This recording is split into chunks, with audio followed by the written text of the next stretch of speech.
Alors bonjour à tous, pour ceux qui ne me connaissent pas, je m'appelle Caroline Allum, je suis doctorante en santé publique au sein du laboratoire sous la direction de Patrick Peretti-Vatel et Anne-Déborah Boni qui est ici présente. Ma thèse porte sur le retour au travail et le maintien en emploi des personnes qui ont connu un diagnostic de cancer. Mais cette présentation va porter plus précisément sur l'effet du cancer sur les inégalités de genre au travail. Et ce sera fait à partir des premiers résultats, enfin des résultats vraiment préliminaires de l'enquête Vican que je vais vous présenter. Donc pour cette présentation, je vais commencer par vous introduire bien sûr le sujet, vous présenter ma question de recherche, l'enquête sur laquelle je travaille avant d'arriver aux résultats et enfin de conclure. Alors en introduction, le principe de payer le même salaire pour le même travail, quel que soit le genre, n'a pas toujours été la norme légale, loin de là, et il a fallu attendre les années 1950 avant que ce principe soit énoncé pour la première fois dans l'Organisation internationale du travail. Il y a plusieurs réformes qui ont été mises en place dans les années 70 jusqu'à dans les années 2000 pour aller vers cette égalité au travail. Et puis on va voir que bon, on n'en est pas encore tout à fait là.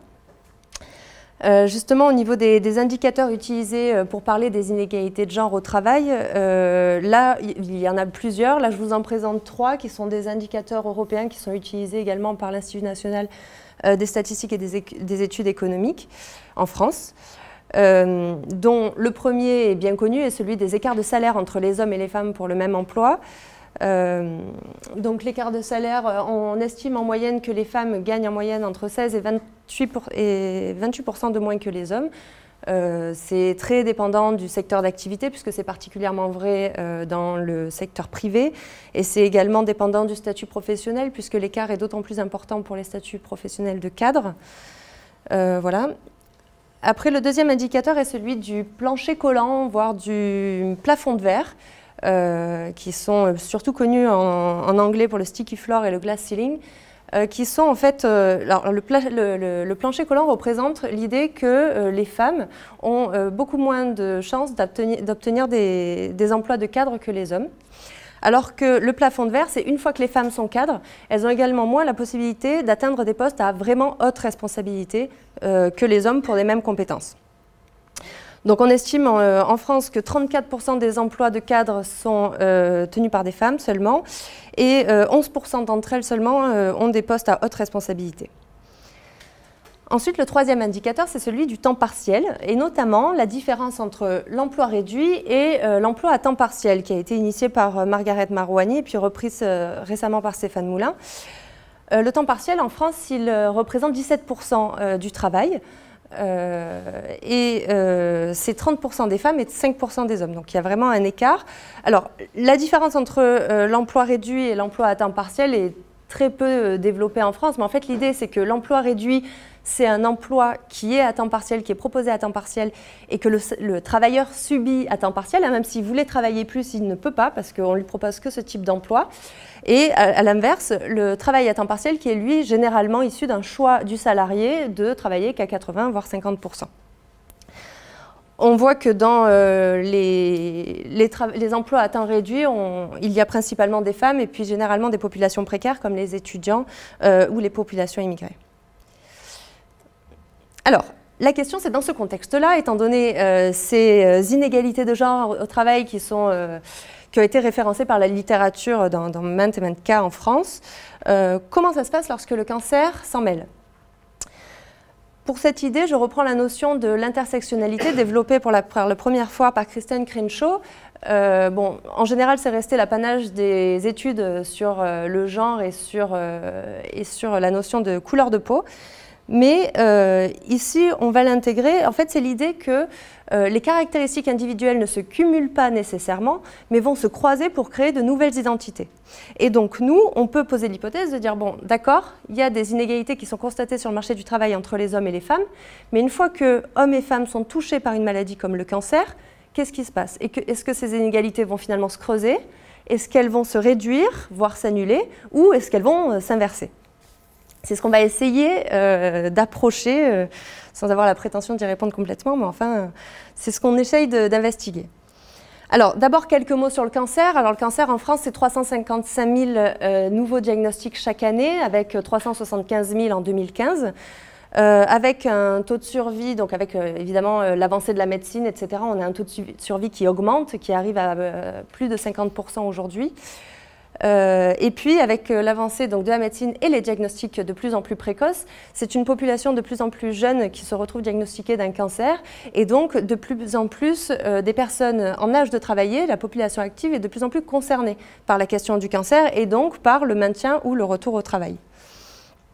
Alors, les premières études montrent que, en tout cas en France, mais les résultats sont à peu près les mêmes à l'international, que 2 ans après un diagnostic de cancer, le taux d'emploi chez cette population est 10% inférieur à la population générale lorsqu'on compare à situation égale.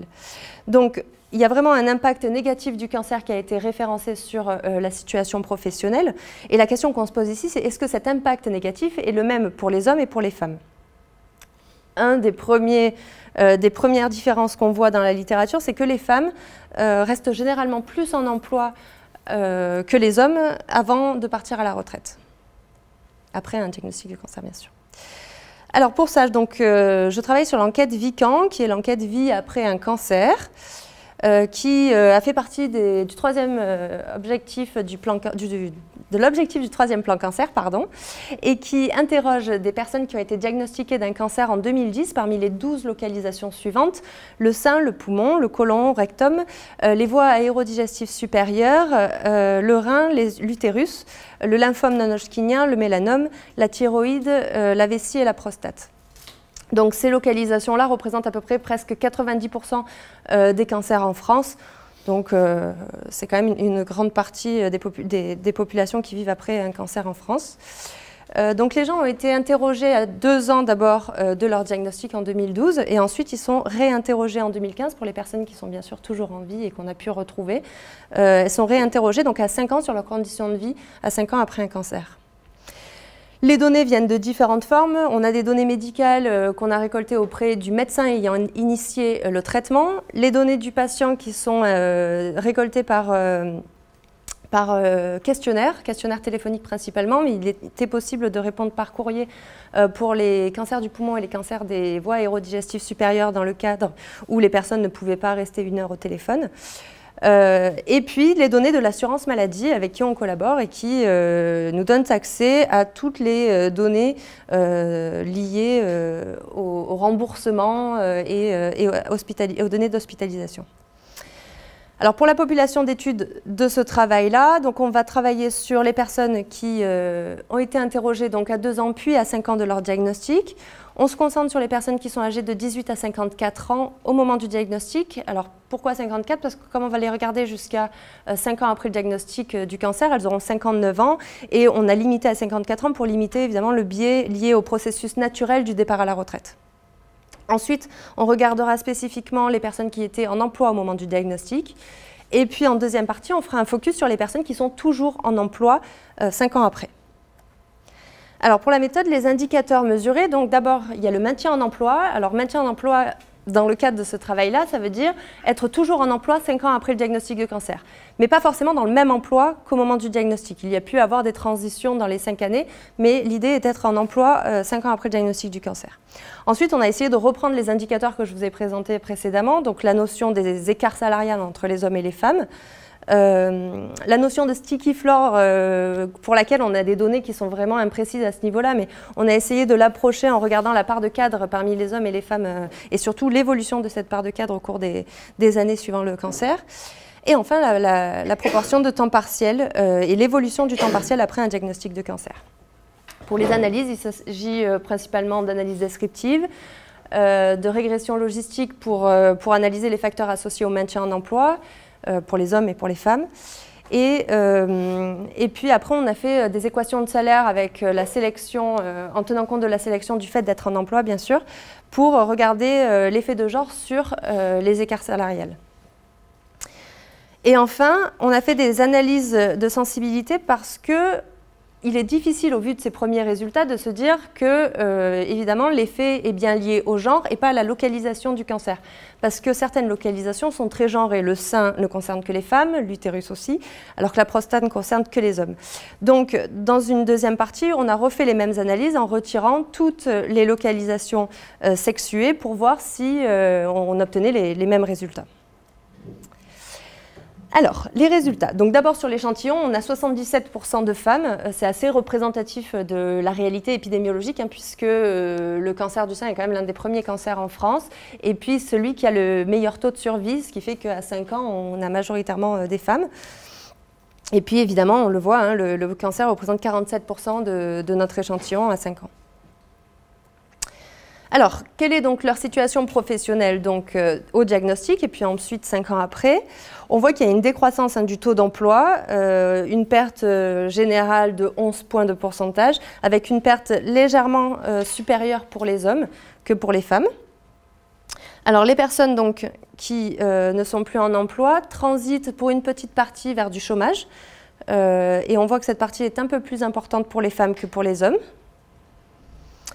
Certains transitent vers la retraite, mais étant donné la restriction d'âge qu'on s'est imposée, c'est vrai que c'est quand même une partie très faible de notre échantillon, puisque seulement 2% sont à la retraite à 5 ans. Et enfin, une grande partie transite vers de l'invalidité, c'est-à-dire qu'ils ne travaillent pas, ils ont un statut d'invalidité. Et cette partie est un peu plus importante pour les hommes que pour les femmes. Enfin, il y a la part d'inactivité qui, elle, reste relativement stable entre le moment du diagnostic et 5 ans après. Alors, en ce qui concerne les facteurs associés au maintien en emploi, on a regardé d'abord si le genre pouvait avoir un effet sur le maintien en emploi. En tant que tel, sur une régression logistique, le genre n'apparaît pas comme significatif pour avoir un effet donc, sur le maintien en emploi. Mais étant donné donc, la notion que je vous ai présentée tout à l'heure, l'idée était de se dire, est-ce que, d'accord, peut-être que le genre n'a pas d'effet en lui-même, mais est-ce que les facteurs associés pourraient être différents selon qu'on soit une femme ou un homme?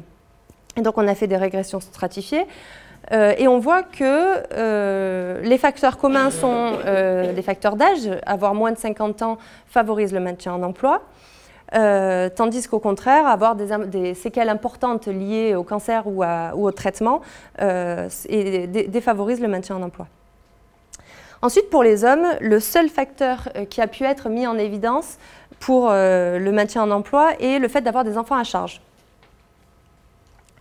À l'inverse, pour les femmes, il y a plusieurs facteurs. Ce qu'ils favorisent, c'est le fait d'avoir bénéficié d'un aménagement du temps de travail dans les 2 premières années qui ont suivi le diagnostic.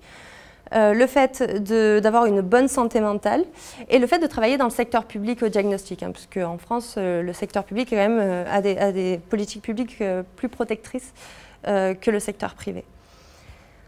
A l'inverse, le fait d'avoir un niveau scolaire, ne pas être diplômé du baccalauréat et le fait de s'être senti rejeté ou discriminé au travail par ses collègues ou par son employeur sont des facteurs qui sont négativement associés au maintien en emploi à 5 ans du diagnostic. Lorsqu'on refait ces analyses avec les petits échantillons en N2, là, donc qui sont les échantillons ne comprenant pas les localisations sexuées, les résultats sont les mêmes. Donc, synthèse de ces premiers résultats, les hommes quittent plus souvent l'emploi pour transiter vers de la retraite ou vers de l'invalidité, tandis que les femmes quittent plus souvent leur emploi pour transiter vers du chômage plus que les hommes. Et les facteurs associés au maintien en emploi semblent être différents entre les hommes et les femmes. Donc, a priori, on peut imaginer que l'effet du cancer agit différemment que l'on soit un homme ou une femme. À partir de là, on va donc se restreindre à la population qui est toujours en emploi 5 ans après un diagnostic de cancer afin de voir les différents indicateurs qu'on avait présentés précédemment. Donc le premier qui était les écarts de salaire. Alors, on a donc fait une équation de salaire. Donc on a fixé toutes les variables socio-économiques, socio-démographiques, pour évidemment prendre en compte tout ce qui est l'âge, le niveau d'études, le statut matrimonial, la localisation géographique, et puis toutes les variables liées à la profession occupée au moment du diagnostic de cancer, c'est-à-dire le fait que ce soit un travail d'encadrement ou d'exécution, le type de contrat, le fait de travailler en tant que travailleur salarié ou indépendant, le temps de travail, le secteur d'activité, la taille de l'entreprise dans laquelle on travaille, le secteur d'emploi, c'est-à-dire privé ou public, et enfin l'expérience qu'on avait dans ce travail-là. Donc en moyenne, avant de fixer tout ça, en moyenne, les hommes gagnent 2 000 € par mois net en 2010, un petit peu plus en 2015, tandis que les femmes, c'est stable, elles sont restées à 1 500 € en moyenne, hein, donc là c'est vraiment une moyenne, entre 2010 et 2015. Ensuite, voilà, une fois qu'on a fixé donc, tous ces effets-là, on a fait une sélection, donc je l'ai dit, du fait d'être en emploi. Et on va regarder d'abord au moment du diagnostic, parce que ce qui est intéressant, c'est de voir comment les écarts ont pu bouger entre le diagnostic et 5 ans après. Donc on va regarder au moment du diagnostic et on voit qu'une fois que toutes ces variables sont fixées, alors évidemment ici je n'ai pas mis les variables liées à la maladie, puisque la maladie n'a pas encore eu lieu, puisqu'on est au moment du diagnostic. Et donc on observe un effet de genre qui serait d'un écart de 400 € entre les hommes et les femmes. En 2015, même équation. Et on voit que l'écart se creuse quelque peu puisqu'on observe un écart à plus de 600 € cette fois et on a ajouté évidemment les variables liées au cancer. Alors pareil, lorsqu'on fait ces analyses-là en retirant toutes les localisations sexuées, on trouve les mêmes résultats. Pas exactement les mêmes chiffres en euros, mais les mêmes proportions, donc c'est un peu plus faible lorsqu'on retire évidemment les cancers du sein, mais on retrouve également un écart un agrandissement de cet écart salarial. Deuxième indicateur, c'était le sticky floor, c'est-à-dire le plancher collant. Alors là, encore une fois, les données ne sont pas assez précises pour aller au bout des choses, mais on peut donner une idée en regardant la part de cadres, d'abord en 2010 et ensuite en 2015. On voit qu'en 2010, il n'y a pas de différence significative. Il y a 47% des femmes qui occupent un emploi de cadre contre 50% des hommes. En 2015, on a un peu plus d'hommes puisque c'est cette fois 54% des hommes qui occupent un emploi de cadre contre seulement 45% de femmes. On est sur les mêmes effectifs, hein, donc c'est-à-dire que ce sont les mêmes qui sont là et là. Donc on voit qu'il y a quelques femmes qui sont passées vers des emplois d'exécution alors qu'elles étaient en emploi d'encadrement, alors que les hommes ont majoritairement augmenté. Troisième indicateur qui était celui du temps de travail.